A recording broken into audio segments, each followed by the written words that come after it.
Hello everyone, কেমন আছো তোমরা সবাই? আশা করছি সবাই খুব ভালো আছো, সুস্থ আছো, আর আমিও ভীষণ ভালো আছি। আমার নতুন আরও একটি ব্লগে তোমাদের সকলকে জানাই অনেক অনেক স্বাগত। তো আজকে হচ্ছে শুক্রবার, আর এখন ঘড়িতে প্রায় বেলা 11টা মতো বাজে। আর আমিও সকাল সকাল স্নান টান করে একটা লাল পাড় শাড়ি পরে চলে এসেছি ঠাকুর ঘরে। তার কারণ তোমরা সবাই জানো যে আজকে নীলষষ্ঠী পুজো। তো আমি সেই পুজোর উপোস করেছি, আর তার জন্য চলে এসেছি ঠাকুর ঘরে। আর এসেই আগে ঠাকুরের ফুলগুলো ভালো করে জলে ধুয়ে তারপরে একটা থালায় সাজিয়ে রাখছি। আর আজকে জানো তো অনেকগুলো ফুলের মালা পেয়েছি, নীলকণ্ঠ ফুল, তারপরে আকন্দ ফুলের মালা, ধুত্রা ফুল, মানে বাবা ভোলানাথের পুজোতে যা যা ফুল লাগে আজকে প্রায় সব ফুলই পেয়েছি। আর এতগুলো ফুল দেখে না মনটা ভীষণ খুশি হয়ে গেছে আর কি, মানে বাবা ভোলানাথকে বেশ একটু ভালো করে পুজো দিতে পারবো। তো যাই হোক, এবার আমি একটা ঘিয়ের প্রদীপ জ্বালিয়ে নেব আমার ছেলের নাম করে বাবা ভোলানাথের উদ্দেশ্যে। তারপরে ঘিয়ের প্রদীপটা জ্বালানোর পরে বাবা ভোলানাথকে নিচে নামিয়ে দুধ আর গঙ্গা দিয়ে তারপরে তার অভিষেক করাবো।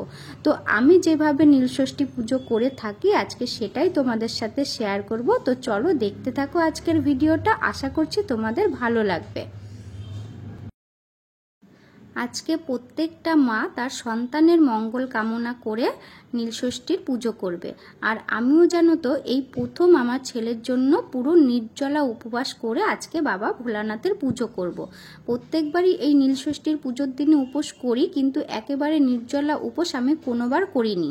যেহেতু আমার ছেলে খুব ছোট ছিল আর ওকে না ভাত মাখিয়ে খাইয়ে দিতে হতো, তো ওকে যখন আমি ভাত খাওয়াতাম তখন না ভুল করে নিজের মুখে একবার দিয়ে নিতাম যে নুন হয়েছে কিনা ঠিকঠাক সেটা দেখার জন্য।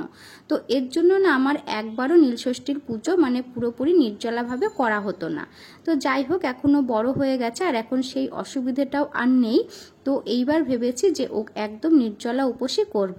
তো বাবা ভোলানাথকে আমি নামিয়ে নিয়েছি। তারপরে হচ্ছে একটা তোমার পেতলের ঘটির মধ্যে দুধ আর গঙ্গার জল দিয়ে দিলাম। তারপরে এর মধ্যে ঘি দেব, মধু দেব, আর হচ্ছে তোমার তিল দেব, মানে কালো তিল, সেটা দিয়ে খুব ভালো করে এটাকে মিশিয়ে নেব। আর আমি জানো তো আগে জানতাম না যে এর মধ্যে কালো তিলও দিতে হয়। তারপর আমাকে একজন বলল যে এর মধ্যে কালো তিল দেওয়া নাকি খুব ভালো, মানে কোনো সন্তানের যদি কোনো কাল সর্পযোগ থেকে থাকে তাহলে সেটা নাকি কেটে যায়। তা যাই হোক, জানার পরে তারপরে সেটা না দিয়ে তো আর পারবো না বলো, তো তার জন্য এর মধ্যে আমি একটু কালো তিল আর একটু দইও দিয়ে দিয়েছি, মানে 5 রকমের জিনিস দিতে হয় তার জন্য দিয়েছি। আর ডাবও এনেছি, কিন্তু ডাবের জলটা আমি এর মধ্যে দেব না। পরে আমি এটাকে আগে দুধ গঙ্গা দিয়ে বাবাকে অভিষেক করানোর পরে আমি তারপরে আবার ডাবের জলটা দিয়ে বাবাকে স্নান করাবো। তো যাই হোক, আমার খুব ভালো করে মেশানো হয়ে গেছে। এবার হচ্ছে বাবা ভোলানাথকে অভিষেক করিয়ে নেব। তো চলো এবার বাবা ভোলানাথের নাম করে ওং নমঃ শিবায়, ওং নমঃ শিবায়, ওং নমঃ শিবায় বলে বাবাকে হচ্ছে দুধ আর গঙ্গা দিয়ে ভালো করে অভিষেক করিয়ে নিই। যেহেতু আমি অন্য কোনো মন্ত্র জানি না বাবাকে স্নান করানোর মন্ত্র, তো তার জন্য আমি ওং নমঃ শিবায়, ওং নমঃ শিবায় বলেই 3 বার বলে তারপরে বাবার মাথায় দুধ আর গঙ্গাটা ঢেলে বাবাকে ভালোভাবে অভিষেক করিয়ে নেব।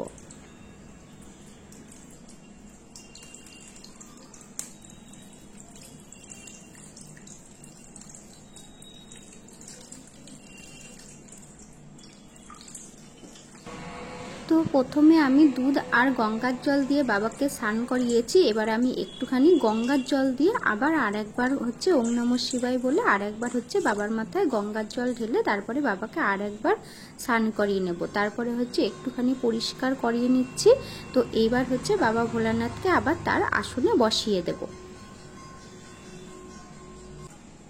তো বাবা ভোলানাথকে অভিষেক করানোর পরে তাকে তার জায়গায় বসিয়ে দিলাম। আর এই জায়গাটা ভালো করে একটু পরিষ্কার করে নিচ্ছি, যাতে করে আমি আবার এখানে বসবো, যাতে তার স্নানের জলে কোনো আমার পাটা না লেগে যায়।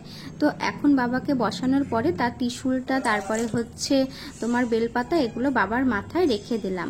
তো তোমরা এর আগে আমি একবার এরকম বাবা ভোলানাথের পুজো করেছিলাম শ্রাবণ মাসে। তো তোমরা অনেকেই কমেন্ট করেছো যে আমি এখানে বাবার মাথায় যেন, মানে বাবার পাশে যেন একটা নাগরাজ রাখি, নাগরাজ নাকি রাখতে হয়। তো যাই হোক, আমিও দেখেছি যে নাগরাজ থাকে, কিন্তু আমার না নাগরাজটা কেনা হয়নি। তো ভাবছিলাম যে এবার শ্রাবণ মাসে বাবাকে একটা এরকম নাগরাজ মহারাজ বানিয়ে দেব। আর একটা হচ্ছে নন্দী রেখে, একজনা কমেন্ট করেছিল যে পাশে নাকি নন্দী কেউ রাখতে হয়, তো আমি না সেই নন্দী খুঁজে পাচ্ছি না। তো আমি যদি কোথাও গিয়ে খুঁজে পাই তাহলে সেই নন্দীকেও আমি কিনে নিয়ে আসবো, বাবার দিয়ে বাবা ভোলানাথের পাশে রেখে দেব। আমারও এটা বিশাল মানে ইচ্ছে, কিন্তু জানো তো আমি কিছুতেই খুঁজেই পাই না, আর কোথায় পাওয়া যায় আমি সেটাও জানি না। তো যাই হোক, এবার একটা একটা করে ফুলের মালাগুলো বাবা ভোলানাথকে পরিয়ে দেব।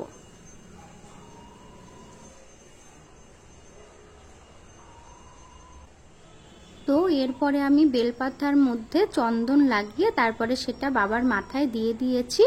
আর বাবার ভোলানাথের পেছন দিকে একটা জবা ফুল আর হচ্ছে বেলপাতা নিয়ে মা পার্বতীর উদ্দেশ্য করে তারপরে হচ্ছে বাবার ভোলানাথের পেছনের দিকে আমি দিলাম। কারণ বাবা ভোলানাথ নাকি জবা ফুল একদমই পছন্দ করে না, তাই বাবা ভোলানাথকে জবা ফুল নাকি দেওয়া যায় না। আর আমাদের বাড়িতে যে ব্রাহ্মণটা পুজো করেছিল, আগে পুজো করতো, সেই ব্রাহ্মণটা একবার আমাকে বলেছিল বাবা ভোলানাথের এই লিঙ্গটা নাকি তোমার বাবা ভোলানাথ আর পার্বতীকে দুজনাকে নিয়েই নাকি তৈরি। তো যাই হোক, বাবা ভোলানাথের মাথায় নাকি জবা ফুল দিতে নেই, তো তার জন্য আমি কখনোই বাবা ভোলানাথের মাথায় জবা ফুল দিই না। আর বাবা ভোলানাথের পেছন দিকে নাকি পার্বতী দেবী থাকেন, তো তাকে উদ্দেশ্য করে জবা ফুলটা দিলাম। তো এবার হচ্ছে বাবা ভোলানাথকে আরেকবার নীলকণ্ঠ ফুল আর একটু সাদা ফুল নিয়ে জলের মধ্যে আরেকবার বাবা ভোলানাথকে মাথায় একটু জল ঢেলে দিলাম। আর এখানে আমি 5টা ফল রেখেছি। আর আজকে আমাদের বাড়িতে না এই আজকের দিনে মানে নীলষষ্ঠীর দিনে একটা কাঁচা আম দিতে হয়, তো কাঁচা আমটা হচ্ছে পার্বতী দেবীর উদ্দেশ্য করে তাকে দিতে হয়। আর বাবা ভোলানাথের উদ্দেশ্য করে আমি বেল দিলাম, শসা দিলাম আর কাঁচা আম দিলাম, আর হচ্ছে একটা বেদানা, এরকম মোট 5খানা ফল দিতে হয়। তো 5টা ফল আমি দিয়ে দিলাম। তো এরপর হচ্ছে আমি বাবা ভোলানাথকে তোমার তিলক দিয়ে মানে চন্দন দিয়ে তিলক কেটে দিলাম, আর একটুখানি চাল বাবার মাথায় দিয়ে দিলাম। আর এখন হচ্ছে ডাবের জলটা আরেকবার বাবার মাথায় দিয়ে দিলাম। তো চালটা দিতে হয় সেটাও আমি জানতাম না, তো আমি একজনের মুখে চাল দিতে হয় সেটা শুনে তারপরে হচ্ছে চালটাও বাবা ভোলানাথের মাথায় দিয়ে দিলাম। তো ভোলে বাবাকে আমার সুন্দর করে পুজো করা হয়ে গেছে, আর বাবার কাছে 5টা ফলও দিয়ে দিয়েছি, কিন্তু বাকি ঠাকুরগুলোকে তো দিতে হবে, তাই না বলো? তো তাদের জন্য আমি এবার প্রসাদটা বানিয়ে নিচ্ছি। তো চলো, তোমাদের সাথে কথা বলতে বলতে আমার প্রসাদ বানানো হয়ে গেছে। এবার প্রসাদের মধ্যে মিষ্টিটা দিয়ে তারপরে গ্লাসে জল দিয়ে তারপরে বাটাগুলো সমস্ত ঠাকুরের কাছে পেতে দিয়ে চলো এবার আমি পুজোটা শেষ করি।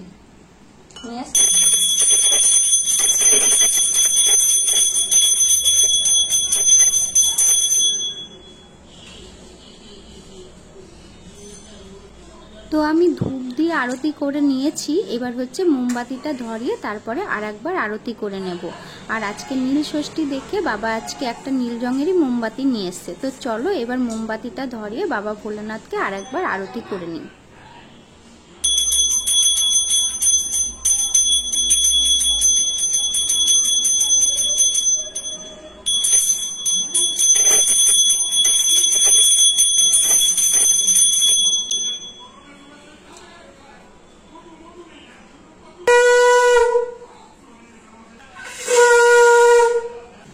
বন্ধুরা, এখন প্রায় 12:30 মতো বাজে আর আমার পুজো কমপ্লিট হয়ে গেল। তো আমি তো খুব সুন্দরভাবে ভোলে বাবার পুজো করলাম। তো তোমরা কিভাবে আজকের দিনটা পালন করলে অবশ্যই কমেন্ট করে জানিও। আর আমার আজকের ভিডিও যদি তোমাদের ভালো লেগে থাকে তাহলে প্লিজ একটা লাইক করে দিও। দেখা হবে নতুন কোনো ব্লগে, ততক্ষণের জন্য টাটা।